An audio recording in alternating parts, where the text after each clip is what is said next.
सोचने से कहाँ मिलते हैं तमन्नाओं के शहर, चलना भी ज़रूरी है मंजिल को पाने के लिए। नमस्कार दोस्तों, स्वागत है आप सभी का एक बार फिर से हमारे YouTube channel RP study fever में। दोस्तों, इस वीडियो में शिक्षण अभिरुचि के महत्वपूर्ण प्रश्नों की ये क्लास होने वाली है। सभी बीएसटीसी और पीटीटी के स्टूडेंट जो हैं ज्वाइन हो जाइए क्लास में।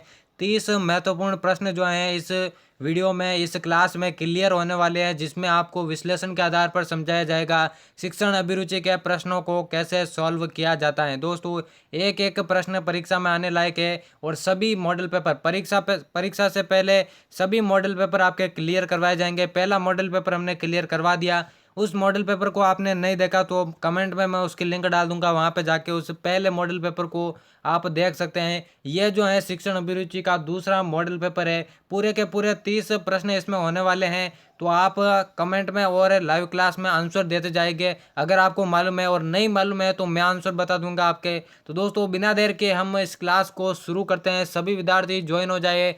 पहला क्वेश्चन है आपके सामने, वर्तमान शिक्षा का आधारभूत उद्देश्य क्या है? वर्तमान शिक्षा का आधारभूत उद्देश्य दोस्तों 4 ऑप्शन है। पहला है परमार्थ एवं मोक्ष की प्राप्ति, दूसरा है व्यावसायिक कौशलों की प्राप्ति, तीसरा है जागृति उत्पन्न करने का साधन, चौथा है व्यक्तित्व निर्माण का साधन। दोस्तों, राइट आंसर आपको बताना है। कमेंट में राइट आंसर दीजिए। सभी विद्यार्थियों को राइट आंसर देना है जो भी आपको अच्छा लगे। सबसे बेहतरीन आपको ऑप्शन सेलेक्ट करना है जो आपको पूरे 3 नंबर दिलाएगा। यहाँ पे आपको कंफ्यूज करने वाले ऑप्शन है क्योंकि सारे के सारे ऑप्शन आपको सही लगेंगे, लेकिन सबसे बेहतरीन वाले को आपको सेलेक्ट करना है। दोस्तों, हम इस प्रश्न की बात करें तो देखिए यहाँ पे पूछा जा रहा है वर्तमान शिक्षा का आधारभूत उद्देश्य क्या है। तो आपको वर्तमान जो शिक्षा है उसको उद्देश्य को ध्यानपूर्वक करते हुए इसको सॉल्व करना होगा। देखिए पहला ऑप्शन है परमार्थ एवं मोक्ष की प्राप्ति। दोस्तों, ये तो पूरे 0 अंक दिलाने वाला ऑप्शन हो जाएगा क्योंकि शिक्षा का उद्देश्य केवल परमार्थ और मोक्ष की प्राप्ति नहीं है। दूसरा है व्यावसायिक कौशलों की प्राप्ति। दोस्तों, यह प्रश्न सही हो सकता है, लेकिन सबसे बेहतरीन ऑप्शन भी इसमें मौजूद है। केवल व्यावसायिक कौशल की प्राप्ति करना उद्देश्य शिक्षा का उद्देश्य नहीं रहा है।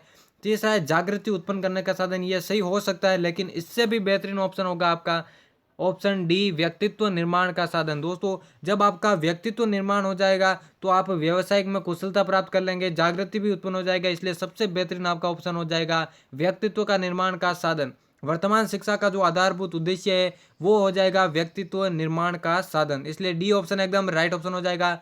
उम्मीद करता हूं सभी विद्यार्थियों ने इसका राइट आंसर दिया होगा। दोस्तों, अगले प्रश्न की ओर बढ़े। अगला प्रश्न है सामाजिक परिपक्वता नेता की अनिवार्य योग्यता होनी चाहिए। आप इस कथन से कितने सहमत है? ऑप्शन ए है असहमत, ऑप्शन बी है कम सहमत, ऑप्शन सी है पूर्ण सहमत, ऑप्शन डी है संभवत है। तो दोस्तों, राइट आंसर दीजिए। सामाजिक परिपक्वता नेता की अनिवार्य योग्यता होनी चाहिए। असहमत है या फिर कम सहमत है, पूर्ण सहमत है या फिर संभवत है? दोस्तों, राइट आंसर दीजिए। सभी विद्यार्थियों को कमेंट में राइट आंसर देना है। दोस्तों, शिक्षण अभिरुचि के महत्वपूर्ण प्रश्नों की यह सीरीज होने वाली है। दोस्तों, इन्हीं मॉडल पेपर से आपके जो है परीक्षा में प्रश्न पूछे जाएंगे, इसलिए एक एक प्रश्न को बहुत ही बारीकी से देखेगा।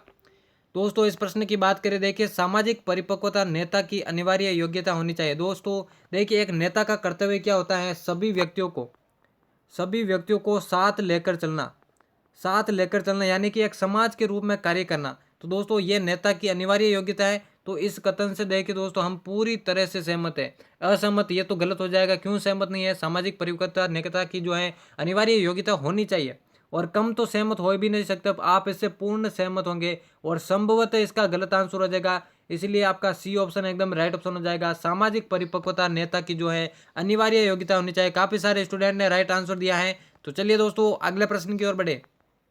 अगला प्रश्न है प्रभावकारी अध्यापन निम्न में से किसका एक फलन है? यानी कि अध्यापन आपका प्रभावकारी हो रहा है तो वो किसका फल है? पहला है स्पष्ट एवं यथातथीय संप्रेषण, दूसरा है कक्षा में पूर्ण अनुशासन, तीसरा है नियमित अध्यापन, चौथा है विद्यार्थियों द्वारा स्व अनुशासन। दोस्तों, सभी ऑप्शन एकदम राइट लग रहे हैं, लेकिन सबसे बेहतरीन आपको ऑप्शन सेलेक्ट करना है। आंसर दीजिए दोस्तों तीसरे प्रश्न का कमेंट में। प्रभावकारी अध्यापन किसका फलन है? स्पष्ट एवं यथातथीय संप्रेषण, कक्षा में पूर्ण अनुशासन, नियमित अध्यापन और विद्यार्थियों द्वारा स्व अनुशासन।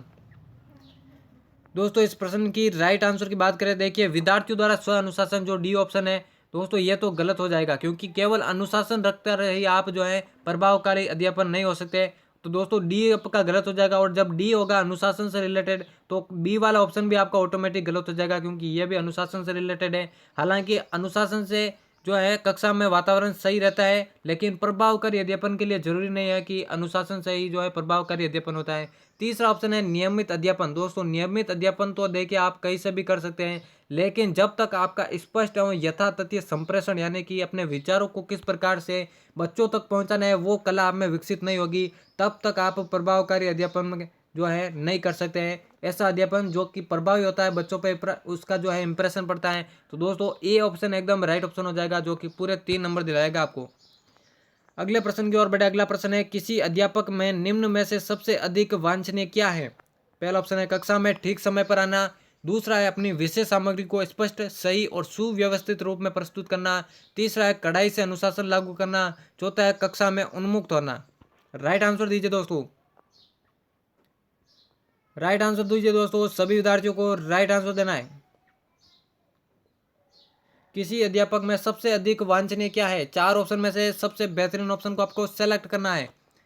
सभी विद्यार्थी राइट आंसर दीजिए दोस्तों। दोस्तों इस क्वेश्चन की बात करें, देखिए सी और डी। सी वाला कह रहा है कड़ाई से अनुशासन लागू करना। दोस्तों कड़ाई से अनुशासन आप लागू नहीं कर सकते हैं, ये जो है बच्चों के विपरीत है, इसलिए ये तो आपका गलत हो जाएगा। डी कह रहा है कक्षा में उन्मुक्त होना। केवल कक्षा में उन्मुक्त होने से जो है यह जो है अध्यापक का अधिक वांछनीय गुण नहीं हो सकता। यहाँ पे सबसे अधिक वांछनीय पूछा गया है, इसलिए यह भी आपका गलत हो जाएगा। अब बात करें ए और बी ऑप्शन। देखिए कक्षा में ठीक समय पर आना यह अध्यापक का गुण है, लेकिन इससे भी बेहतरीन ऑप्शन आपका ऑप्शन बी हो जाएगा। अपनी विषय सामग्री को स्पष्ट, सही और सुव्यवस्थित रूप में प्रस्तुत करना यह जो है अध्यापक का सबसे वांछनीय गुण है। अपनी विषय सामग्री के बारे में कितना नॉलेज है, कैसे जो है वो अपने विद्यार्थियों तक इसको सुव्यवस्थित रूप में प्रस्तुत कर सकता है, यह जो है अध्यापक का वांछनीय गुण है, इसलिए बी ऑप्शन एकदम राइट ऑप्शन हो जाएगा। अगला प्रश्न है उच्च शिक्षा में अध्यापन से अर्थ है। उच्च शिक्षा में अध्यापन से क्या अर्थ है। पहला ऑप्शन है पाठ्य पुस्तकों में दिए गए ज्ञान को प्रस्तुत करना। दूसरा है कक्षा में प्रश्न उत्तर द्वारा पढ़ाना। तीसरा है विद्यार्थियों को परीक्षा की तैयारी और उसे उत्तीर्ण करने में सहायता करना। चौथा है विद्यार्थियों को सीखने में सहायता करना कि किस तरह सीखते हैं। दोस्तों राइट आंसर बताना है। उच्च शिक्षा को ध्यान में रखते हुए आपको इसका प्रश्न का जो है आंसर देना है। सभी विद्यार्थियों को राइट आंसर देना है। दोस्तों बहुत ही महत्वपूर्ण प्रश्नों की सीरीज चल रही है। लाइक कर दीजिए, चैनल पर पहली बार आए तो चैनल को सब्सक्राइब कर दीजिए, क्योंकि इसी तरह के प्रश्नों की वीडियोस आपको डेली मिलेगी। इस पर बेहतरीन चैनल, परीक्षा से पहले बेहतरीन चैनल करवाया जाएगा दोस्तों आपको। उच्च शिक्षा में अध्यापन से अर्थ है। राइट आंसर की बात करें, देखिए दोस्तों पहला है पाठ्य पुस्तक में दिए गए ज्ञान को प्रस्तुत करना। यह तो गलत हो जाएगा दोस्तों। केवल पाठ्यक्रम का अध्ययन करना ही या फिर अध्यापन कराने ही जो है उच्च शिक्षा का गुण नहीं होगा। यहाँ पे उच्च शिक्षा की बात करें तो यह तो बिल्कुल गलत हो जाएगा। दूसरा है कक्षा में प्रश्न उत्तर द्वारा पढ़ना। दोस्तों केवल प्रश्न उत्तर के माध्यम से जो है उच्च शिक्षा में अध्यापन का कार्य नहीं किया जा सकता है। तीसरा है विद्यार्थियों को परीक्षा की तैयारी और उसे उत्तीर्ण करने में सहायता करना। यह भी गलत हो जाएगा, क्योंकि परीक्षा की तैयारी केवल परीक्षा की तैयारी के उद्देश्य से आप अध्यापन कार्य नहीं करवा रहे हैं। इसलिए दोस्तों पहले 3 आपके गलत हो जाएंगे। जो राइट हो जाएगा वो हो जाएगा आपका डी वाला ऑप्शन है, विद्यार्थियों को सीखने में सहायता करना। यानी कि किस तरह सीखते हैं, किस तरह से विश्लेषण करते हैं, प्रश्नों को सॉल्व करते हैं, वो आपको अगर क्वालिटी विद्यार्थियों में अंदर आ गई तो दोस्तों आपका अध्यापन कार्य सफल हो जाएगा। यही जो है उच्च शिक्षा में अध्यापन का अर्थ है। दोस्तों डी ऑप्शन एकदम राइट ऑप्शन हो जाएगा। अगले प्रश्न की ओर बढ़े। छठा प्रश्न है एक अच्छा अध्यापक वह होता है। 4 ऑप्शन दिए गए हैं। पहला जो बहुत मेधावी होता है, जो सादा जीवन व्यतीत करता है, जो अपने अध्यापन विषय में प्रवीण हो, जिसे अपने विद्यार्थियों के प्रति सच्ची लगन हो। दोस्तों एक से बढ़कर एक ऑप्शन है, आपको राइट आंसर देना है। एक से बढ़कर एक ऑप्शन राइट है। सभी ऑप्शन आपको राइट लगेंगे, लेकिन सबसे बेहतरीन ऑप्शन आपको कौन सा लगेगा वही आपको सेलेक्ट करना है। दोस्तों कौन सा ऑप्शन सबसे बेहतरीन है कमेंट में बताइए। पहला ऑप्शन जो बहुत मेधावी होता है। दूसरा जो सादा जीवन व्यतीत करता है, जो अपने अध्यापन विषय में प्रवीण हो, जिससे अपने विद्यार्थियों के प्रति सच्ची लगन हो। यहाँ पे एक अच्छे अध्यापक का गुण पूछा जा रहा है। देखिए दोस्तों पहला ऑप्शन है जो बहुत मेधावी होता है। हालांकि ये गलत नहीं कह सकते, हम सही मान लीजिए, इसे सही मान लीजिए। जो बहुत मेधावी होता है, मेधावी होना चाहिए टीचर को। दूसरा है जो सादा जीवन व्यतीत करता है, ये तो गलत हो जाएगा दोस्तों। सादा जीवन व्यतीत करना, इससे अध्यापक के गुणों से रिलेटेड कोई प्रश्न नहीं है, इसलिए ये 0 नंबर दिलाने वाला प्रश्न है। तीसरा है जो अपने अध्यापन विषय में प्रवीण हो, यह भी सही हो सकता है, हम गलत नहीं कह सकते। चौथा है जिसे अपने विद्यार्थियों के प्रति सच्ची लगन हो, यह भी सही हो सकता है। लेकिन दोस्तों सबसे बेहतरीन ऑप्शन को आपको सेलेक्ट करना है, वो हो जाएगा आपका नंबर सी। देखिए अध्यापक का कार्य क्या है। अध्यापक का कार्य है कि विद्यार्थियों को पढ़ाना, और जो वो पढ़ा रहे उस विषय में उसे संपूर्ण जानकारी होनी चाहिए। यहाँ पे देखिए जो अपने अध्यापन विषय में प्रवीण हो, वही जो है एक अच्छा अध्यापक होता है। अपने विषय के बारे में सारी नॉलेज उसको पता होनी चाहिए, शिक्षण विधियों का ज्ञान होना चाहिए। इसलिए सी ऑप्शन एकदम राइट ऑप्शन हो जाएगा, जो पूरे आपको 3 नंबर दिलाएगा। अगले प्रश्न की ओर बढ़े। 7वां प्रश्न है, यहाँ पे देखिए, किसी अध्यापक के लिए निम्नलिखित में से अधिक महत्वपूर्ण क्या है। एक अध्यापक होने के नाते आपको सोचना है और उसके बाद इस प्रश्न का आंसर देना है। किसी अध्यापक के लिए निम्नलिखित में से सबसे अधिक महत्वपूर्ण क्या है। पहला ऑप्शन है कक्षा के विद्यार्थी, दूसरा है कक्षा में अनुशासन, तीसरा है उसके द्वारा पढ़ाए जाने वाला विषय, चौथा है उसके पढ़ाने के लिए उपलब्ध समय। दोस्तों राइट आंसर बताना आपको कौन सा ऑप्शन एकदम राइट हो जाएगा। दोस्तों बहुत ही आसान प्रश्न है, सभी विद्यार्थियों को इसका राइट आंसर देना होगा। किसी अध्यापक के लिए सबसे महत्वपूर्ण क्या है। दोस्तों मैं इसका आंसर बता रहा हूँ। देखिए दोस्तों, अध्यापक के लिए क्या महत्वपूर्ण है, न दो उसके विषय महत्वपूर्ण है, ना उपलब्ध समय में उसके, ये तो बाद की चीज़ है। जब उसके विद्यार्थी ही उससे इम्प्रेस नहीं होंगे, उसके विद्यार्थियों के लिए वो कार्य नहीं करेगा।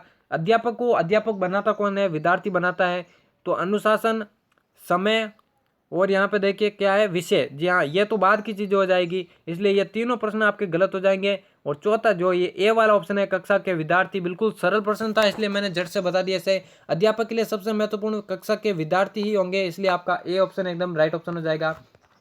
अगला प्रश्न है 8वां प्रश्न है, एक अच्छा अध्यापक वह होता है। एक और प्रश्न अच्छा अध्यापक से रिलेटेड। अच्छा अध्यापक, आपने आपको अध्यापक मानना है, उसके बाद इसका जो है आंसर देना है। जो स्वयं भी पढ़ता है, दूसरा अच्छी तरह पढ़ाता है, तीसरा है बहुत सारे शोध पत्र प्रकाशित करता है, चौथा प्राचार्य के साथ अच्छा सहयोग नहीं करता है। राइट आंसर बताना दोस्तों, सभी विद्यार्थियों को इसका राइट आंसर देना है।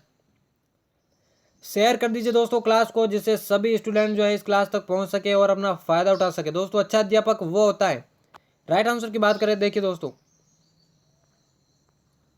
यहाँ पे देखिए दोस्तों, राइट आंसर की बात करें तो राइट आंसर देखिए मैं बताता हूँ। यहाँ पे थोड़ी प्रॉब्लम आ रही दोस्तों। देखिए दोस्तों राइट आंसर देखिए, चौथा ऑप्शन देखिए, प्राचार्य के साथ अच्छा सहयोग नहीं करता, वह तो एक अच्छा अध्यापक नहीं होगा, इसलिए ये तो पूरे 0 नंबर दिलाने वाला आपका प्रश्न है। सी ऑप्शन है बहुत सारे शोध पत्र प्रकाशित करता है। दोस्तों बहुत सारे शोध पत्र से क्या मतलब है, मतलब कई सारे आपने पत्र पत्रिकाएं वो प्रकाशित कर दिया, इससे आप अच्छे अध्यापक माने जाएंगे। नहीं दोस्तों, ऐसा नहीं है। पहला ऑप्शन है स्वयं भी पढ़ता है। दोस्तों स्वयं पढ़ने से उसका जो अच्छे अध्यापक का गुण नहीं है। दोस्तों उसका जो गुण होता है वो होता है अच्छी तरह पढ़ाता है। अगर वो अच्छी तरह पढ़ाता है, जो भी पढ़ाता है बच्चों के समझ में आता है, तो दोस्तों मान लीजिए बच्चों के जो नज़र में है उस अध्यापक का जो है महानता जो है झलकने लगेगी। इसलिए दोस्तों बी ऑप्शन एकदम राइट ऑप्शन हो जाएगा। अच्छा अध्यापक वो होता है जो अच्छी तरह पढ़ाता है, अपने विषय के बारे में, अपनी शिक्षण विधियों के बारे में उसे ज्ञान हो, वही एक अच्छा अध्यापक होता है। दोस्तों अगले प्रश्न की ओर बढ़े। 9वां प्रश्न है, एक विद्यार्थी द्वारा दिए गए गलत उत्तर पर प्रतिक्रिया प्रकट करने की सर्वोत्तम विधि कौन सी है। मान लीजिए आप कक्षा में अध्यापक है और किसी विद्यार्थी ने गलत उत्तर दे दिया है, तो उसका समाधान आप कैसे करेंगे। पहला ऑप्शन है उसे पाठ न याद करने के लिए डांटना, दूसरा है उत्तर क्यों गलत है उसको समझाना, तीसरा है किसी दूसरे विद्यार्थी से ठीक उत्तर पूछना, चौथा है गलत उत्तर को छोड़कर अलग प्रश्न पूछना। दोस्तों राइट आंसर दीजिए दोस्तों, उम्मीद करता हूँ सभी विद्यार्थी राइट आंसर देंगे। दोस्तों एक एक प्रश्न के आप टिक लगा के कमेंट में जवाब दीजिए कितने प्रश्न आपने सही किए हैं, ताकि आपको अपनी तैयारी का अंदाजा लगा सके। 9वें प्रश्न की बात करें तो देखिए, एक विद्यार्थी द्वारा गलत उत्तर प्रतिक्रिया प्रकट करने के सर्वोत्तम विधि। पहला ऑप्शन है उसे पाठ न याद करने के लिए डांटना। दोस्तों ये तो गलत हो जाएगा, आप विद्यार्थी को कितनी भी गलती करें वो डांट नहीं सकते हैं, इसलिए पहला ऑप्शन आपका गलत हो जाएगा। दूसरा है उत्तर क्यों गलत है उसको समझाना, बिल्कुल हम इसे गलत नहीं मान सकते हैं, इसे सही कर दीजिए एक समय के लिए। तीसरा है किसी दूसरे विद्यार्थी से ठीक उत्तर पूछना। दोस्तों ये गलत हो जाएगा। किसी दूसरे विद्यार्थी से आप क्यों पूछोगे, जब आप मान लीजिए उस प्रश्न का उत्तर उस विद्यार्थी को भी नहीं आया, तो इसकी क्या गारंटी है कि दूसरे विद्यार्थी को भी उसका सही प्रश्न का आंसर हो जाएगा, इसलिए सी वाला भी गलत हो जाएगा। चौथा है गलत उत्तर को छोड़कर अलग से प्रश्न पूछना। दोस्तों ये तो पूरी तरह से 0 नंबर दिलाने वाला, 0 नंबर ये दिलाएगा, ये आपको 1 नंबर दिलाएगा, क्योंकि गलत उत्तर का आप भी आपको उत्तर जानना चाहिए, गलत उत्तर को छोड़कर दूसरा प्रश्न क्यों पूछे, इसलिए ये भी आपका गलत हो जाएगा। जो राइट आंसर होगा दोस्तों वो हो जाएगा उत्तर क्यों गलत है उसको समझाना, फिर आप उसको उत्तर बताना कि राइट आंसर क्या होगा। दोस्तों ये जो है गलत उत्तर पर प्रतिक्रिया प्रकट करने की सर्वोत्तम विधि है, इसलिए बी ऑप्शन एकदम राइट ऑप्शन हो जाएगा। अगला प्रश्न है, विद्यार्थी पाठ में तभी रुचि लेंगे यदि, पहला ऑप्शन है अध्यापक उनके साथ मित्रता का व्यवहार करे, दूसरा है वीडियो कार्यक्रमों के द्वारा पढ़ाया जाए, तीसरा है उन्हें जिस ज्ञान की आवश्यकता है वह दे, चौथा, उन्हें बताया जाए कि ये परीक्षा के लिए कितना आवश्यक है। राइट आंसर दीजिए दोस्तों, कमेंट में राइट आंसर बताइए। विद्यार्थी पाठ में तभी रुचि लेंगे यदि अध्यापक उनके साथ मित्रता का व्यवहार करे दोस्तों, इसे हम एक समय के लिए सही मान लीजिए। दूसरा है वीडियो कार्यक्रमों के द्वारा पढ़ाया जाए दोस्तों, ये तो नेगेटिव बात हो रही है। परीक्षा में जब विद्यालय में आपके शिक्षक मौजूद है तो शिक्षक होने के बावजूद वीडियो कार्यक्रमों के द्वारा क्यों पढ़ाया जाएगा, बी ऑप्शन एकदम गलत हो जाएगा। तीसरा, उन्हें जिस ज्ञान की आवश्यकता है वह दे, इसे भी हम सही मान सकते हैं। जिस ज्ञान की विद्यार्थी को आवश्यकता होती है उसी ज्ञान को हम उसे दें। चौथा है, उन्हें बताया जाए कि यह परीक्षा के लिए आवश्यक है दोस्तों, ये भी गलत हो जाएगा। केवल ये बताए कि ये जो प्रश्न है मोस्ट प्रश्न बना के आप विद्यार्थी का जो है तब वो रुचि नहीं ले सकते। आप ये बता दीजिए कि ये प्रश्न मोस्ट है, केवल इसी को देखिए, तो ये तो गलत हो जाएगा दोस्तों। अब आपको सेलेक्ट करना है ए वाले ऑप्शन में और सी वाले ऑप्शन में, दोनों में जो सबसे बेहतरीन ऑप्शन है उसको आपको सेलेक्ट करना है। तो दोस्तों सी वाला ऑप्शन सबसे बेहतरीन हो जाएगा। विद्यार्थियों को जिस ज्ञान की जरूरत है आपको उसी ज्ञान के बारे में अवगत कराना होगा, तभी जो है विद्यार्थी पाठ में अधिक तरह से रुचि ले लेंगे। इसी कारण आपका सी ऑप्शन एकदम राइट ऑप्शन हो जाएगा। अगला प्रश्न है, यदि विद्यार्थी कक्षा में पढ़ाए गए पाठ को न समझे तो अध्यापक को क्या करना चाहिए। पहला ऑप्शन है, विषय में विद्यार्थियों के पूर्व ज्ञान को देखना चाहिए। दूसरा है, एक बार फिर पाठ को दोहराना चाहिए। तीसरा है, पाठ को दोबारा से अधिक उदाहरण सहित पढ़ाना चाहिए। चौथा है, पाठ्यक्रम को पूरा करने के लिए अगला पाठ शुरू कर देना चाहिए। दोस्तों राइट आंसर बताइए आप। यदि विद्यार्थी कक्षा में पढ़ाए गए पाठ को न समझे तो एक अध्यापक होने के नाते आपको क्या करना चाहिए। सभी विद्यार्थी राइट आंसर दीजिए। दोस्तों इसके राइट आंसर की बात करें, देखिए सबसे पहले डी वाला ऑप्शन देखिए, पाठ्यक्रम को पूरा करने के लिए अगला पाठ शुरू कर देना चाहिए। तो दोस्तों डी वाला ऑप्शन देखिए, डी वाला कह रहा है कि पाठ्यक्रम को पूरा करने के लिए अगला पाठ शुरू कर देना चाहिए। दोस्तों पाठ्यक्रम देखिए आपका इम्पोर्टेंट नहीं है, इम्पोर्टेंट है कि उस पाठ को जो है विद्यार्थी के कितने समझ में आया है वो आपके ज़रूरी है। केवल पाठ्यक्रम को पूरा करने के लिए आप अगला पाठ कब शुरू कर देंगे जबकि पिछला पाठ आपके समझ में नहीं आया बच्चों को, इसलिए यह प्रश्न आपका गलत हो जाएगा। सी देखिए, पाठ को दोबारा से अधिक उदाहरण सहित पढ़ाना चाहिए, यह भी एकदम सही हो जाएगा, इसे गलत नहीं मान सकते। बी वाला कह रहा है एक बार फिर पाठ को दोहराना चाहिए, यह भी सही हो सकता है। पहला ऑप्शन है, विषय में विद्यार्थियों के पूर्व ज्ञान को देखना चाहिए, यह भी सही हो सकता है। तो दोस्तों सबसे बेहतरीन ऑप्शन को आपको सेलेक्ट करना है, इसलिए सी ऑप्शन आपका सबसे बेहतरीन हो जाएगा कि पाठ को दोबारा से पढ़ाइए और अधिक उदाहरणों के माध्यम से विद्यार्थियों को समझाने का प्रयास कीजिए जिससे कि वो अधिक बेहतरीन तरीके से समझ पाए। तो दोस्तों सी ऑप्शन एकदम राइट ऑप्शन हो जाएगा। 12वां प्रश्न है, संप्रेषण के द्वारा हम आदान प्रदान करते हैं, डॉट डॉट यहाँ पे लगा हुआ है, किसका आदान प्रदान करते हैं। पहला ऑप्शन है अनुभूतियों एवं तथ्यों का। दूसरा है सूचनाओं एवं अनुभूतियों का। तीसरा है केवल प्रभावों का। चौथा है सूचनाओं तथ्यों एवं अनुभूतियों एवं प्रभाव का। राइट आंसर देना है दोस्तों आपको। संप्रेषण के द्वारा हम किसका आदान प्रदान करते हैं। पहला ऑप्शन है अनुभूतियों एवं तथ्यों का, सूचनाओं एवं अनुभूतियों का, केवल प्रभावों का। सभी विद्यार्थी राइट आंसर दीजिए, कमेंट में राइट आंसर दीजिए दोस्तों। राइट आंसर की बात करें, देखिए पहला ऑप्शन कह रहा है अनुभूतियों एवं तथ्यों का, बिल्कुल ये सही हो सकता है। दूसरा है सूचनाओं एवं अनुभूतियों का, यह भी सही हो सकता है। तीसरा है केवल प्रभावों का, यह भी सही हो सकता है। और चौथा सूचनाओं तथ्यों एवं अनुभूतियों एवं प्रभाव का, यह भी सही हो सकता है। दोस्तों चारों के चारों ऑप्शन आपके सही है, लेकिन यहाँ पे देखिए तीनों ऑप्शन, जो पहले तीनों ऑप्शन है वो देखिए चौथे ऑप्शन में आ गए। देखिए सूचना भी आ गई, अनुभूति भी आ गई, तथ्य भी आ गए और प्रभाव भी आ गए, यानी कि पहले तीनों ऑप्शन आपके चौथे ऑप्शन में भी आ गए, इसलिए ये वाला ऑप्शन आपका एकदम राइट ऑप्शन हो जाएगा। सूचनाओं तथ्यों और अनुभूतियों एवं प्रभाव का आदान प्रदान जो है संप्रेषण करते हैं, तो चौथा ऑप्शन एकदम राइट ऑप्शन हो जाएगा। दोस्तों बिल्कुल सिंपल सा क्वेश्चन था, इसलिए मैंने झट से बता दिया है। उम्मीद करता हूँ आपको इस प्रश्न का राइट आंसर आ गया होगा। अगले प्रश्न की ओर बढ़े। 13वां प्रश्न है, शिक्षण को रोचक बनाया जा सकता है। शिक्षण को किसके माध्यम से रोचक बनाया जा सकता है। पहला ऑप्शन है सहायक सामग्री के उपयोग से। दूसरा है प्रश्नों के उत्तर लिखाकर। तीसरा है खाली कालांश देकर। चौथा है सहायक सामग्री व अंतःक्रिया के माध्यम से। किसके माध्यम से जो है शिक्षण को रोचक बनाया जा सकता है। राइट आंसर देना दोस्तों, किसके माध्यम से शिक्षण को रोचक बनाया जा सकता है। पहला ऑप्शन है सहायक सामग्री के उपयोग से। दूसरा प्रश्नों के उत्तर लिखाकर, खाली कालांश देकर, या फिर सहायक सामग्री व अंतःक्रिया के माध्यम से। दोस्तों राइट आंसर की बात करें, यहाँ पे देखिए पहला ऑप्शन है सहायक सामग्री के उपयोग से। हालांकि यह सही, हम सही भी मान सकते हैं, गलत भी मान सकते हैं, लेकिन देखिए दोस्तों, केवल सहायक सामग्री के उपयोग से शिक्षण रोचक नहीं बनता है, इंटरेस्टिंग नहीं बनता है, इसलिए ये गलत हो जाएगा। दूसरा है प्रश्नों के उत्तर लिखाकर।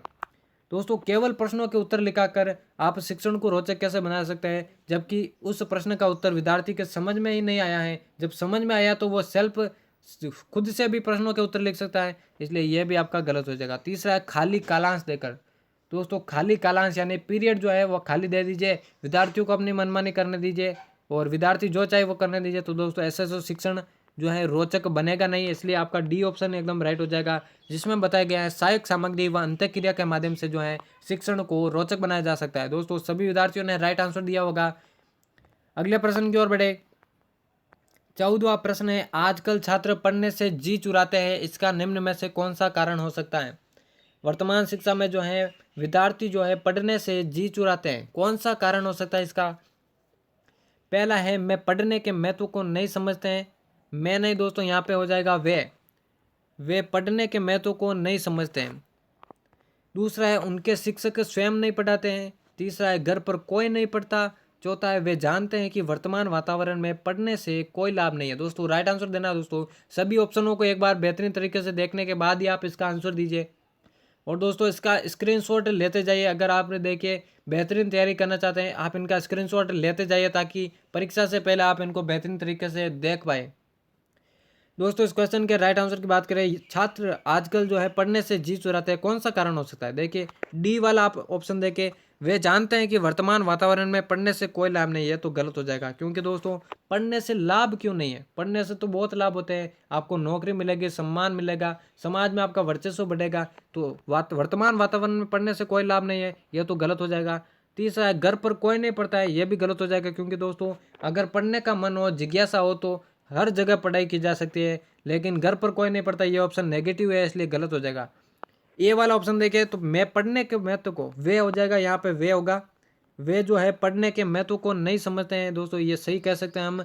दूसरा है, उनके शिक्षक स्वयं नहीं पढ़ाते, ये भी सही हो सकता है। अब इन दोनों में आपको सबसे बेहतरीन ऑप्शन सेलेक्ट करना है, तो दोस्तों आपका बी वाला ऑप्शन एकदम राइट हो जाएगा। उनके शिक्षक या तो स्वयं नहीं पढ़ाते हैं, तभी जो है छात्र जो है पढ़ने से जी चुराते हैं, इसलिए बी ऑप्शन एकदम राइट ऑप्शन हो जाएगा। अगले प्रश्न की ओर बढ़े।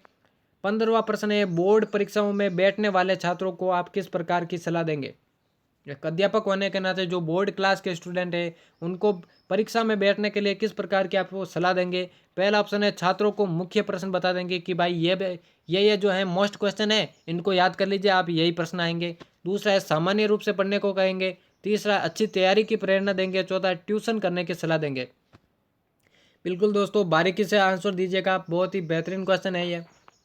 सभी विद्यार्थियों को आंसर देना है, एकदम सही आंसर देना है। बोर्ड परीक्षाओं में बैठने वाले छात्रों को किस प्रकार की सलाह देंगे। दोस्तों, राइट आंसर की बात करें, देखिए पहला ऑप्शन है, छात्रों को मुख्य प्रश्न बता देंगे, ये तो गलत हो जाएगा। देखिए दोस्तों, आपकी बोर्ड परीक्षा चल रही है और विद्यार्थियों को ये कह रहे हैं कि ये मोस्ट है, ये मोस्ट है, ये मोस्ट है, इन्हें ही कीजिएगा, परीक्षा में यही आएंगे। तो दोस्तों, ये तो विद्यार्थी के पक्ष में आप बात नहीं कर रहे। मोस्ट मोस्ट क्वेश्चन बनाकर जरूरी तो नहीं है कि जो मोस्ट क्वेश्चन आप बता रहे हैं वो परीक्षा में आए, इसलिए ये ऑप्शन बिल्कुल गलत हो जाएगा। दूसरा है, सामान्य रूप से पढ़ने को कहेंगे, ये भी गलत हो जाएगा। क्यों हो जाएगा दोस्तों, बोर्ड परीक्षाओं में आप सामान्य रूप से कैसे पढ़ सकते हैं। मान लीजिए लोकल क्लास चल रही है, 9th 11th वगैरह ये क्लास है, इनमें आप नॉर्मल रूप से बिल्कुल निश्चिंत होकर पढ़ सकते हैं, लेकिन बोर्ड परीक्षाओं में आपको पढ़ाई करनी होगी, आप सामान्य रूप से नहीं पढ़ सकते, इसलिए ये भी गलत हो जाएगा। तीसरा है, अच्छी तैयारी की प्रेरणा देंगे, बिल्कुल ये सही हो सकता है, इसे सही मान लीजिए। चौथा है, ट्यूशन करने की सलाह देंगे। दोस्तों, ट्यूशन से रिलेटेड प्रश्न हमेशा गलत होता है, ट्यूशन का नाम जिस ऑप्शन में आए वो आपका गलत हो जाएगा। ट्यूशन जो है विद्यार्थियों के फेवर में नहीं है, विद्यार्थियों के पक्ष में नहीं है, इसलिए ये भी गलत हो जाएगा। तो दोस्तों, कौन सा ऑप्शन बचा है, ऑप्शन बचा है नंबर सी वाला, अच्छी तैयारी की प्रेरणा देंगे, विद्यार्थियों को प्रोत्साहित करेंगे, उत्साहित करेंगे कि भाई आपकी बोर्ड परीक्षा है, अच्छा रिजल्ट आपको बनाना है, अच्छा नाम कमाना है। तो दोस्तों, सी ऑप्शन एकदम राइट ऑप्शन हो जाएगा। 16वां प्रश्न है, एक शिक्षक निम्नलिखित में से कौन सी पुस्तक पसंद करेगा। पहला है मानसिक योग्यता, दूसरा है गीता, तीसरा है सामान्य ज्ञान, चौथा है शिक्षण की विद्या। दोस्तों, 16वें प्रश्न का आंसर दीजिए। एक शिक्षक निम्नलिखित में से कौन सी पुस्तक पसंद करेगा। आप मान लीजिए अपने आप को एक शिक्षक होने के नाते इस प्रश्न का आंसर दीजिए। मान लीजिए आप एक शिक्षक है, तो कौन सी पुस्तक आप पसंद करते हैं, राइट आंसर आपको कमेंट में बताना है। राइट आंसर बताइए दोस्तों, सभी विद्यार्थियों को राइट आंसर देना है। एक शिक्षक निम्नलिखित में से कौन सी पुस्तक पसंद करेंगे? दोस्तों सभी विद्यार्थी राइट आंसर दे रहे हैं। मैं इस क्वेश्चन का आंसर देता हूं। देखिए, पहला ऑप्शन है मानसिक योग्यता, यानी कि मेंटल एबिलिटी, रीजनिंग से संबंधित पुस्तक। बिल्कुल हम गलत नहीं कह सकते इसे, शिक्षक को ये पढ़नी पड़ेगी, ये पसंद करता है शिक्षक।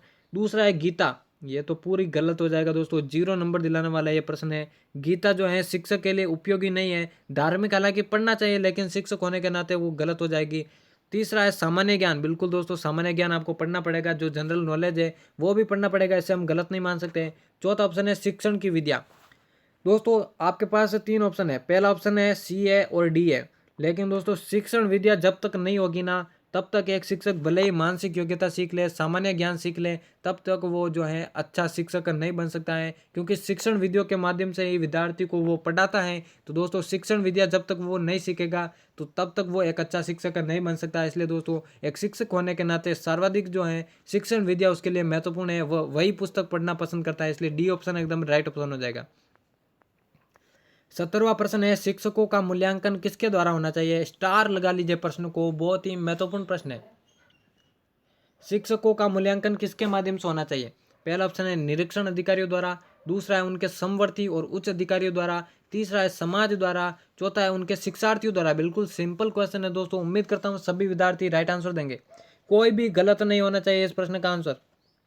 शिक्षकों का मूल्यांकन किसके द्वारा होना चाहिए, यानी कि शिक्षकों का जो मूल्यांकन है वो कौन बेहतरीन तरीके से कर सकता है? राइट आंसर की बात करें तो दोस्तों इसका राइट आंसर उनके शिक्षार्थी हो जाएंगे, क्योंकि दोस्तों शिक्षक जो है, शिक्षक को शिक्षक बनाता कौन है पहले ये बताइए। शिक्षक को जो है शिक्षक बनाता कौन है? वो बनाता है विद्यार्थी। विद्यार्थी को पढ़ाता कौन है? शिक्षक पढ़ाता है। और किस तरह पढ़ाता है, अच्छी तरह पढ़ाता है या नहीं, वो उनका मूल्यांकन जो है सबसे बेस्ट तरीके से विद्यार्थी यानी शिक्षार्थी ही कर सकते हैं। निरीक्षण अधिकारी, उच्च अधिकारी और समाज, दोस्तों ये तीनों उनसे नहीं पढ़ते हैं, शिक्षक से ये पढ़ते नहीं है, तो उनका मूल्यांकन वो कैसे कर सकते हैं कि भाई शिक्षक कैसे पढ़ाते हैं, जबकि उनसे तो शिक्षार्थी पढ़ते हैं। तो शिक्षार्थी ये बता सकते हैं कि भाई शिक्षक अच्छा पढ़ाते हैं या नहीं पढ़ाते हैं। इसलिए दोस्तों बिल्कुल सिंपल सा क्वेश्चन था, उनके शिक्षार्थियों द्वारा। डी ऑप्शन एकदम राइट ऑप्शन हो जाएगा। 18वां प्रश्न है आप किस स्तर की योग्यता के विद्यार्थियों को पढ़ाना पसंद करेंगे? मान लीजिए आप एक शिक्षक है, तो कौन से स्तर के विद्यार्थियों को जो है आप पढ़ाना पसंद करेंगे? पहला है औसत योग्यता से अधिक, दूसरा है औसत योग्यता के, तीसरा है औसत योग्यता से कम, चौथा है मिश्रित योग्यता के। राइट आंसर देना दोस्तों, आप किस स्तर की योग्यता के विद्यार्थियों को पढ़ाना पसंद करेंगे? एक शिक्षक होने के नाते आपको इसका आंसर देना है। दोस्तों इसके राइट आंसर की बात करें तो पहला कह रहा है औसत योग्यता से अधिक, बिल्कुल ये गलत हो जाएगा दोस्तों। औसत योग्यता से अधिक के विद्यार्थियों को आप कैसे पढ़ा सकते हैं, जबकि उनमें जो है हर क्वालिटी के बच्चे पाए जाते हैं, कमजोर भी है तो वो अधिक होशियार भी है, इसलिए ये गलत हो जाएगा। दूसरा है औसत योग्यता के, बिल्कुल हम इसे सही मान सकते हैं। तीसरा है औसत योग्यता से कम, बिल्कुल ये भी गलत हो जाएगा। अगर आप औसत योग्यता से भी कम बच्चों को पढ़ाने लगेंगे तो दोस्तों होशियार बच्चों का तो कोई मतलब ही नहीं रह जाएगा, उनका तो क्लास में होना न होना एक हो जाएगा, इसलिए ये भी गलत हो जाएगा। चौथा है मिश्रित योग्यता के। अब देखिए दोस्तों बी वाले ऑप्शन और डी वाले ऑप्शन में आपको बेहतरीन ऑप्शन को सेलेक्ट करना है, लेकिन आपका सबसे बेहतरीन ऑप्शन हो जाएगा ऑप्शन डी मिश्रित योग्यता के, यानी कि ऐसे ऐसे विद्यार्थियों को आप पढ़ाना पसंद करेंगे जिनमें देखिए होशियार भी है, मीडियम लेवल के भी है और सबसे कमज़ोर भी है। तो दोस्तों आप उसी स्तर की योग्यता के विद्यार्थियों को पढ़ाना पसंद करेंगे, यानी कि मिश्रित योग्यता का, इसलिए डी ऑप्शन एकदम राइट ऑप्शन हो जाएगा। 19वां प्रश्न है अच्छा अध्यापन किसका परिणाम है? राइट आंसर देना दोस्तों, अच्छा अध्यापन किसका परिणाम होता है? पहला है अध्यापन ट्रेनिंग द्वारा, दूसरा है अनुभव, तीसरा है विषय वस्तु पर अधिकार और अच्छा संप्रेषण, चौथा है बच्चों से मित्रतापूर्वक व्यवहार। अच्छा अध्यापन किसका परिणाम है दोस्तों? अच्छा अध्यापन की बात हो रही है, राइट आंसर देना है सभी विद्यार्थियों को। दोस्तों विश्लेषण के आधार पर बताएं तो इस प्रश्न का देखिए राइट आंसर देखिए, पहला है अध्यापन ट्रेनिंग। दोस्तों ट्रेनिंग के माध्यम से अच्छा अध्यापन हो सकता है क्या? आप ही बताएं, केवल ट्रेनिंग के माध्यम से अच्छा अध्यापन हो सकता है क्या? जी नहीं, बिल्कुल गलत हो जाएगा। दूसरा है अनुभव, अच्छा अध्यापन, बिल्कुल इसे हम गलत नहीं मान सकते हैं, राइट भी हो सकता है। तीसरा है विषय वस्तु पर अधिकार और अच्छा संप्रेषण, दोस्तों यही होगा सबसे बेहतरीन ऑप्शन। विषय वस्तु यानी कि जिस विषय के आप अध्यापक है, अगर उस विषय पर आपका अधिकार हो, उसके बारे में संपूर्ण शिक्षण विधियों का ज्ञान हो और अच्छा संप्रेषण, अपनी बात को विद्यार्थियों तक किस प्रकार पहुंचाई जाए इसका ज्ञान हो, तो दोस्तों आप एक अच्छे अध्यापन अच्छे अध्यापक भी है और अच्छा अध्यापन भी आप करेंगे। चौथा है बच्चों से मित्रतापूर्वक व्यवहार करना, ये सही है, लेकिन सबसे बेहतरीन ऑप्शन आपका सी वाला हो जाएगा। विषय वस्तु पर अधिकार और अच्छा संप्रेषण जो है अच्छे अध्यापन का परिणाम होता है, इसलिए सी ऑप्शन एकदम राइट ऑप्शन हो जाएगा। अगला प्रश्न है विद्यार्थियों में नैतिक मूल्य किस प्रकार पैदा किए जा सकते हैं। बिल्कुल दोस्तों सिंपल क्वेश्चन है, सभी विद्यार्थी को आंसर देना है। पहला है सुबह की प्रार्थना द्वारा, दूसरा है नैतिक मूल्यों पर व्याख्यान देकर, तीसरा है पाठ्यक्रम के साथ संबंधित करके, चौथा है महान व्यक्तियों की जीवन गाथा बताकर। राइट आंसर दीजिए दोस्तों। विद्यार्थियों में नैतिक मूल्य किस प्रकार पैदा किए जा सकते हैं, एक शिक्षक होने के नाते आपको सोचना है। सुबह की प्रार्थना द्वारा, नैतिक मूल्यों पर व्याख्यान देकर, पाठ्यक्रम के साथ संबंधित करके, महान व्यक्तियों की जीवन गाथा बताकर। दोस्तों राइट आंसर की बात करें, देखिए डी वाला कह रहा है महान व्यक्तियों की जीवन गाथा बताकर। दोस्तों इससे जो है आप नैतिक मूल्य पैदा कर सकते हैं क्या विद्यार्थियों में? नहीं दोस्तों, महान व्यक्तियों की जीवन गाथा उनके बारे में बताकर आप जो है नैतिक मूल्य पैदा नहीं कर सकते विद्यार्थियों में। सी है पाठ्यक्रम के साथ संबंधित करके, बिल्कुल हम इसे राइट मान लीजिए। बी वाला कह रहे हैं नैतिक मूल्यों पर व्याख्यान देकर। दोस्तों भाषण व्याख्यान से रिलेटेड कोई भी प्रश्न आपका गलत सही नहीं होगा, वो हमेशा गलत ही होगा, क्योंकि भाषण के माध्यम से या व्याख्यान के माध्यम से आप बच्चों के फेवर में बात नहीं कर रहे हैं। पहला वाला है सुबह की प्रार्थना द्वारा। अब देखिए दोस्तों प्रार्थना तो डेली होती है, लेकिन डेली होने के बावजूद विद्यार्थियों में नैतिक मूल्य होते हैं या नहीं होते हैं? बिल्कुल कई विद्यार्थियों में नैतिक मूल्य नहीं होते हैं, इसलिए दोस्तों सी वाला ऑप्शन आपका एकदम राइट ऑप्शन हो जाएगा। पाठ्यक्रम के साथ यदि नैतिक मूल्य आप संबंधित कर देंगे, नैतिक मूल्यों की जो है अलग से क्लास लेना शुरू कर देंगे, तो दोस्तों विद्यार्थियों में इस प्रकार से आप नैतिक मूल्य जो है पैदा कर सकते हैं। सी ऑप्शन एकदम राइट ऑप्शन हो जाएगा।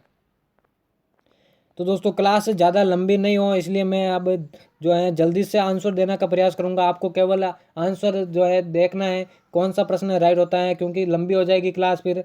यदि आपका परीक्षा परिणाम अच्छा नहीं है तो आप क्या करेंगे? 21वां प्रश्न है दोस्तों, यदि आपका परीक्षा परिणाम अच्छा नहीं हो रहा, एक अध्यापक होने के नाते आपको सोचना है कि आपके विद्यालय का जो परीक्षा परिणाम है वो अच्छा नहीं है, तो आप क्या करेंगे? पहला है विद्यार्थियों को दोषी बताएंगे, दूसरा है स्वयं को दोषी समझेंगे, तीसरा है परवाह नहीं करेंगे, चौथा है कारण जानने का प्रयत्न करेंगे। दोस्तों राइट आंसर की बात करें दोस्तों, राइट आंसर बताएंगे दोस्तों। यदि आपका परीक्षा परिणाम अच्छा नहीं है, देखिए दोस्तों, तो आप क्या करेंगे? पहला ऑप्शन है विद्यार्थियों को दोषी बताएंगे, बिल्कुल गलत हो जाएगा दोस्तों। परीक्षा परिणाम अच्छा होने में विद्यार्थियों की जरूरी नहीं है कि गलती हो, तो आपका ये वाला ऑप्शन एकदम गलत हो जाएगा। दूसरा स्वयं को दोषी समझेंगे, बिल्कुल ये भी गलत हो जाएगा, क्योंकि आपने तो पूरी मेहनत की है, आपने तो बच्चों को खूब पढ़ाया, परीक्षा परिणाम जो है आपका अच्छा नहीं रहा, तो इसमें न तो विद्यार्थियों की गलती है ना आप स्वयं की गलती है, इसलिए ये पहले दो ऑप्शन तो आपका एकदम गलत हो जाएंगे। सी वाला कह रहा है परवाह नहीं करेंगे, बिल्कुल 0 नंबर दिलाएगा ये ऑप्शन आपको। परवाह क्यों नहीं करेंगे? आपके परीक्षा परिणाम अच्छा नहीं है विद्यालय का परीक्षा परिणाम नीचे गिर गया है, उसका स्तर नीचे रहा है, फिर आप उसकी परवाह क्यों नहीं करेंगे? इसलिए ये पहले तीनों ऑप्शन आपके गलत हो जाएंगे। राइट ऑप्शन हो जाएगा डी, कारण जानने का प्रयत्न करेंगे कि भाई कौन सी कमियां रह गई थी, शिक्षण में कौन सी कमियां रह गई थी कि परीक्षा परिणाम नीचे रहा, इसलिए डी ऑप्शन एकदम राइट ऑप्शन हो जाएगा। 22वां प्रश्न है अच्छे पाठ्यक्रम में क्या गुण होने चाहिए? एक अच्छा पाठ्यक्रम बाल केंद्रित होना चाहिए, अध्यापक केंद्रित होना चाहिए, समाज केंद्रित होना चाहिए, राष्ट्र केंद्रित होना चाहिए। बिल्कुल सभी स्टूडेंट मुझे लगता है इसका आंसर दे देंगे, क्योंकि बहुत ही साधारण क्वेश्चन है। इसमें अच्छे पाठ्यक्रम में क्या गुण होने चाहिए दोस्तों, बार बार पूछा गया है ये क्वेश्चन, इसलिए मैंने इसमें इंक्लूड किया है। अच्छा अध्यापक देखिए दोस्तों बाल केंद्रित होना चाहिए, बिल्कुल अच्छा पाठ्यक्रम जो है बाल केंद्रित होना चाहिए। अध्यापक समाज और राष्ट्र से इसका कोई लेना देना नहीं है। अच्छा पाठ्यक्रम जो है बाल केंद्रित यानी कि विद्यार्थी केंद्रित होना चाहिए, इसलिए ये ऑप्शन एकदम राइट ऑप्शन हो जाएगा। 23वां प्रश्न है विद्यार्थियों को किस प्रकार का गृह कार्य देना चाहिए? जो गृह कार्य आप देते हैं तो किस प्रकार का होना चाहिए? पहला है औसत योग्यता के स्तर के विद्यार्थियों के अनुसार, दूसरा उनकी योग्यता के अनुसार, तीसरा है होशियार विद्यार्थियों के स्तर के अनुसार, चौथा है कमजोर विद्यार्थियों के स्तर के अनुसार। देखिए दोस्तों सी वाला ऑप्शन देखें, होशियार विद्यार्थियों के स्तर के अनुसार। अगर आप होशियार विद्यार्थियों के स्तर के अनुसार गृह कार्य देंगे तो दोस्तों कमजोर विद्यार्थी उस गृह कार्यों को कर नहीं पाएंगे, इसलिए ये गलत हो जाएगा। डी वाला कह रहा है कमजोर विद्यार्थियों के स्तर के अनुसार। यदि आप कमजोर विद्यार्थियों के स्तर के अनुसार होमवर्क देंगे तो दोस्तों इससे तो होशियार विद्यार्थियों पर कोई फर्क नहीं पड़ेगा, वो तो आसानी से उस गृह कार्य को कर लेंगे, तो दोस्तों ये भी आपका गलत हो जाएगा। पहला ऑप्शन कह रहा है औसत योग्यता के स्तर के विद्यार्थियों के अनुसार, बिल्कुल ये सही हो जाएगा, और उनकी योग्यता के अनुसार बिल्कुल ये भी सही हो सकता है, लेकिन जो बेहतरीन ऑप्शन है वो है औसत योग्यता के स्तर के अनुसार, यानी कि बिल्कुल मिश्रित आपको होमवर्क देना है, जिसमें जो है होशियार विद्यार्थी भी कर सकते हैं, कमजोर विद्यार्थी भी कर सकते हैं, इसलिए दोस्तों आपका जो ए ऑप्शन है एकदम राइट ऑप्शन हो जाएगा। अगले प्रश्न की ओर बढ़े, कौन सी सबसे प्रभावशाली शिक्षा सहायक सामग्री है? दोस्तों राइट आंसर देना है, कौन सी सबसे प्रभावशाली शिक्षक सामग्री है? पहला है कार्यशील मॉडल, दूसरा है चार्ट, तीसरा है प्रोजेक्टेड, चौथा है सीधा अनुभव। दोस्तों क्लास ज़्यादा लंबी नहीं हो, इसलिए मैं जल्दी से आंसर देना चाह रहा हूँ। सबसे प्रभावशाली शिक्षा सहायक सामग्री देखिए कार्यशील मॉडल, चार्ट, प्रोजेक्टेड, सीधा अनुभव। तो दोस्तों सी ऑप्शन एकदम राइट ऑप्शन हो जाएगा। प्रोजेक्टेड ये ऐसी विधि है जिसमें किसी छोटी चीज को बड़े पर्दे पर दिखाया जाता है जिससे सभी विद्यार्थी उसके विश्लेषण के आधार पर अच्छी तरह से समझ सके। तो दोस्तों सी ऑप्शन एकदम राइट ऑप्शन हो जाएगा। अगले प्रश्न की ओर बढ़े। अगला प्रश्न है आप अध्यापक का और या फिर अध्यापक या अध्यापिका क्यों बनना चाहते हैं। पहला है माता पिता अध्यापक या अध्यापिका है इसलिए अध्यापिका बनना चाहते हैं। दूसरा है दूसरी और कोई नौकरी नहीं मिल सकती। तीसरा विद्यार्थियों को पढ़ाने में रुचि है। चौथा है परिवार में अध्यापक है अध्यापिका है। दोस्तों राइट आंसर की बात करें, देखिए माता पिता अध्यापक है या फिर परिवार में कोई अध्यापक है इससे कोई लेना देना है। यदि आपके परिवार या माता पिता अध्यापक नहीं भी होंगे तो भी आप अध्यापक बन सकते हैं। दोस्तों पहला और डी वाला ऑप्शन गलत हो जाएगा। दूसरा कह रहा है दूसरी और कोई नौकरी नहीं मिल सकती। क्यों नहीं मिल सकती दोस्तों, बहुत सारी नौकरियां मिल सकती है। आप अध्यापक बनना चाहते हैं लेकिन सी ऑप्शन एकदम राइट ऑप्शन हो जाएगा। विद्यार्थियों को आपकी पढ़ाने में रुचि है तभी तो शिक्षक बनना चाहते हैं, वरना हर कोई बन सकता है शिक्षक। जब विद्यार्थियों को पढ़ाने में रुचि नहीं होगी तो आप शिक्षक क्यों बनेंगे, इसलिए सी ऑप्शन एकदम राइट ऑप्शन हो जाएगा। 26वां प्रश्न है वर्तमान शिक्षा प्रणाली में किस प्रकार के सुधार की आवश्यकता है। वर्तमान शिक्षा प्रणाली की बात हो रही है तो दोस्तों पहला पाठ्यक्रम में संशोधन, दूसरा मूल्यांकन प्रणाली में परिवर्तन, तीसरा है शिक्षा का व्यवसायीकरण, चौथा है शिक्षा में कंप्यूटर का प्रयोग। दोस्तों राइट आंसर की बात करें तो राइट आंसर आपका ए वाला ऑप्शन आ जाएगा। पाठ्यक्रम में आपको संशोधन करना पड़ेगा क्योंकि वर्तमान शिक्षा प्रणाली को देखते हुए पाठ्यक्रम बहुत ही खराब चल रहा है जिसके कारण विद्यार्थियों को उसका अधिक फायदा नहीं मिल पा रहा है। जब आप पाठ्यक्रम में संशोधन करेंगे तो वर्तमान शिक्षा प्रणाली में अधिक प्रकार के सुधार लाया जा सकता है, इसलिए ए ऑप्शन एकदम राइट ऑप्शन हो जाएगा। अगले प्रश्न की ओर बढ़े। विद्यार्थियों के अधिगम को बढ़ाने वाला वैकल्पिक चर है। विद्यार्थियों के अधिगम को यानी सीखने की प्रवृत्ति को कौन सा चर जो है बढ़ाता है। पहला है बुद्धि, दूसरा है वातावरण, तीसरा है शिक्षण गुणवत्ता, चौथा है समय। दोस्तों राइट आंसर बताइए। दोस्तों कमेंट में राइट आंसर बताइए। सभी विद्यार्थियों को राइट आंसर देना है। कमेंट में आप जरूर बताएगा कि 30 में से कितने प्रश्न आपने सॉल्व किए अपने खुद की मर्जी से, बिना देखे, बिना नकल मारे। दोस्तों राइट आंसर की बात करें, राइट आंसर हो जाएगा आपका शिक्षण गुणवत्ता। देखिए दोस्तों शिक्षण गुणवत्ता यानी कि अगर शिक्षक अच्छी तरह से पढ़ाएगा, बेहतरीन तरीके से पढ़ाएगा, जो पढ़ाता है वो समझ में आएगा तो दोस्तों विद्यार्थियों का अधिगम भी बढ़ेगा, विद्यार्थियों को अच्छी तरह से समझ में आ जाएगा। बुद्धि, वातावरण और समय ये कारक कभी प्रभावी नहीं होंगे यदि आपके शिक्षण में गुणवत्ता नहीं होगी, इसलिए सी ऑप्शन एकदम राइट ऑप्शन हो जाएगा। अगले प्रश्न की ओर बढ़े। 28वां प्रश्न है प्राथमिक स्तर पर शिक्षण की सर्वोत्तम विधि कौन सी है। यहाँ पे देखिए प्राइमरी लेवल जो प्राथमिक स्तर है उसकी बात हो रही है। सर्वोत्तम विधि कौन सी है, व्याख्यान विधि, खेल विधि, परियोजना विधि, प्रदर्शन विधि। दोस्तों सभी विद्यार्थी इसका आंसर देंगे क्योंकि सभी विद्यार्थी जानते हैं कि खेल विधि जो है प्राथमिक स्तर पर शिक्षण की सर्वोत्तम विधि है, इसलिए बी ऑप्शन एकदम राइट ऑप्शन हो जाएगा। अगले प्रश्न की ओर बढ़े। देखिए दोस्तों 29वां प्रश्न है प्राथमिक स्तर की कक्षा में प्रभावी संप्रेषण संभव है जब अध्यापक संप्रेषण करे। प्राथमिक स्तर की बात हो रही है एक बार फिर से। प्राथमिक स्तर की कक्षा में प्रभावी संप्रेषण कब संभव है, जब अध्यापक संप्रेषण करे विद्यार्थियों की मातृभाषा में, दूसरा है राष्ट्रभाषा में, तीसरा है मातृभाषा एवं राष्ट्रभाषा दोनों में, चौथा है संविधान द्वारा मान्यता प्राप्त किसी भी भाषा में। दोस्तों राइट आंसर की बात करें, राइट आंसर हो जाएगा विद्यार्थियों की मातृभाषा में। बिल्कुल ये ऑप्शन आपका एकदम राइट ऑप्शन जो आपको पूरे के पूरे 3 नंबर दिलाएगा। अंतिम प्रश्न की बात करें 30वां प्रश्न है उत्तरदायित्व की भावना का प्रारंभिक पाठ बालक ग्रहण करता है। जिम्मेदारी जो है रिस्पॉन्सिबिलिटी है वो सबसे पहले कहाँ से ग्रहण करता है। पहला है घर से, दूसरा विद्यालय से, तीसरा है समाज से, चौथा है स्वयं। दोस्तों राइट आंसर की बात करें पहला ऑप्शन एकदम राइट ऑप्शन हो जाएगा घर से। उत्तरदायित्व की भावना जो है सबसे पहले विद्यार्थी जो है घर से ही सीखता है, उसके बाद वो विद्यालय और समाज में प्रवेश करता है। स्वयं तो कभी सीख भी नहीं सकता, इसलिए दोस्तों आपका ए ऑप्शन एकदम राइट ऑप्शन हो जाएगा। उम्मीद करता हूँ सभी विद्यार्थी जो है इसका राइट आंसर देंगे। दोस्तों यहाँ पे 30 महत्वपूर्ण प्रश्नों की वीडियो समाप्त होती है। उम्मीद करता हूँ आपको ये क्लास पसंद आई होगी। दोस्तों कितने प्रश्न आपने सॉल्व किए हैं कमेंट में आंसर जरूर बताएगा। चैनल को अभी तक सब्सक्राइब नहीं किया है और क्लास को लाइक नहीं किया है तो दोस्तों लाइक और सब्सक्राइब कर दीजिए, अपने फ्रेंड्स में भी शेयर कर देना। और दोस्तों मिलते हैं अगली क्लास में। फिलहाल इस क्लास में इतना ही। तो दोस्तों मिलते हैं किसी और नई वीडियो में, नई क्लास में।